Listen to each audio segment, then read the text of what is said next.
सुश्री इकरा चौधरी जी, please आप बोलिएगा। धन्यवाद सभापति जी। मैं सबसे पहले दाद देना चाहती हूँ इस बिल के टाइमिंग की कि अभी ईद की रौनक बुझी भी नहीं थी और हमारी जड़ों पर एक नया फरमान लाया गया। पहले उत्तर प्रदेश में मुसलमानों को नमाज पढ़ने पर रोक लगाई और फिर सौगात में ये बिल लाया गया।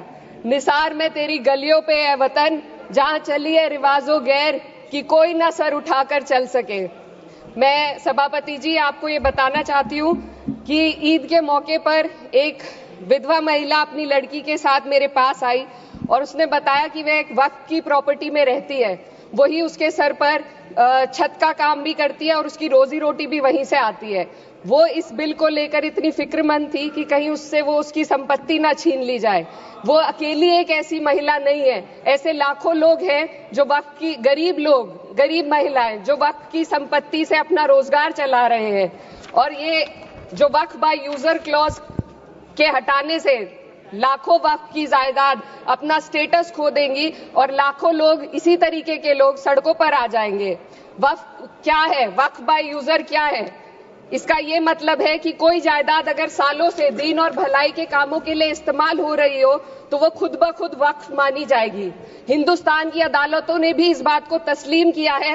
वक्फ बाय यूजर सिर्फ वक्फ बोर्ड को ही मिली कोई खास सौगात नहीं है, ये बल्कि सभी अन्य धार्मिक ट्रस्टों को परंपरा और यूज के आधार पर बिना किसी डॉक्यूमेंटेशन के धार्मिक चरित्र को डिक्लेयर करने का राइट मिला हुआ है।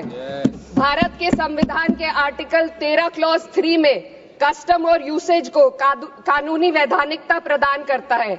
इसी आर्टिकल से वक्फ बाय यूजर भी निकला गया है।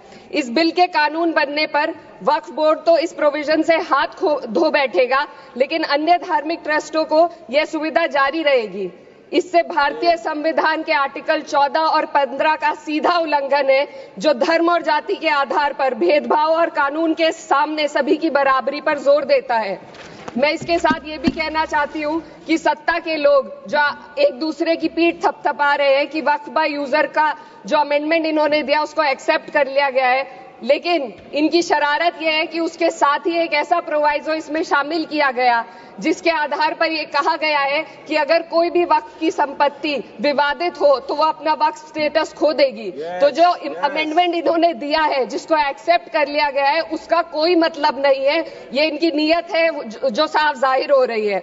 सोने पर सुहागा एक काम और किया है। सरकार ने वक्फ की कानून के सेक्शन 107 को हटाकर लिमिटेशन एक्ट में 12 साल तक ही किसी के खिलाफ अदालत में जाने का प्रोविजन है। सेक्शन 107 में बोर्ड को लिमिटेशन एक्ट से राहत मिली हुई थी। वक्फ बोर्ड कभी भी अवैध कब्जाधारियों के खिलाफ अदालत जा सकता था। अगर ये सेक्शन ना हो तो अवैध कब्जा करने वाले लोग कानूनी प्रक्रिया का फायदा उठाकर वक्फ की प्रॉपर्टी को हड़प सकते हैं। अन्य धार्मिक ट्रस्टों पर भी ये लिमिटेशन एक्ट लागू नहीं होती, तो फिर वक्फ बोर्ड के साथ ये सौतेला रवैया क्यों किया जा रहा है? धर्म को देखकर दोहरी नीति क्यों अपनाई जा रही है? सेक्शन 107 और वक्फ बाय यूजर को अगर एक साथ पढ़ा जाए तो इससे लाखों वक्फ की प्रॉपर्टी पर कब्जा किया जाएगा। इसलिए ये बिल मुसलमान की भलाई का नहीं बल्कि उनके वजूद और विरासत को मिटाने का बिल है। हिंदुस्तान में बहुत सारे धार्मिक ट्रस्ट हैं जिसमें उस खास मजहब के लोग शामिल होते हैं और उसका इंतजाम करते हैं, और ये बात समझ में आने वाली भी है क्योंकि जो व्यक्ति अपने मजहब के रीति रिवाज को जितना अच्छे से समझ सकता है, किसी अन्य मजहब का व्यक्ति नहीं समझ सकता। आर्टिकल 26 क्लॉज 2 के तहत धार्मिक संप्रदायों को अपने मजहबी इदारों के एडमिनिस्ट्रेशन का हक देता है, लेकिन वक्फ बोर्ड के बारे में इसको उल्टा किया जा। Sir 2 minute sir please 2 minutes. सरकार इसे एक सेक्युलर बॉडी मान रही है और इसमें गैर मुस्लिमों को शामिल करने की बात कह रही है। आपके मुंह से सेक्युलरिज्म की बात सुनकर अच्छा लगा, लेकिन अगले ही पल ये भ्रम टूट जाता है क्योंकि आपको सिर्फ दान देने के लिए प्रैक्टिसिंग मुस्लिम का आपने क्लॉज डाला है, लेकिन बोर्ड में बैठने के लिए मुस्लिम होने की कोई आपकी क्लॉज नहीं है। तो इससे आपकी जो दोहरी नीति है वो साफ जाहिर होती है।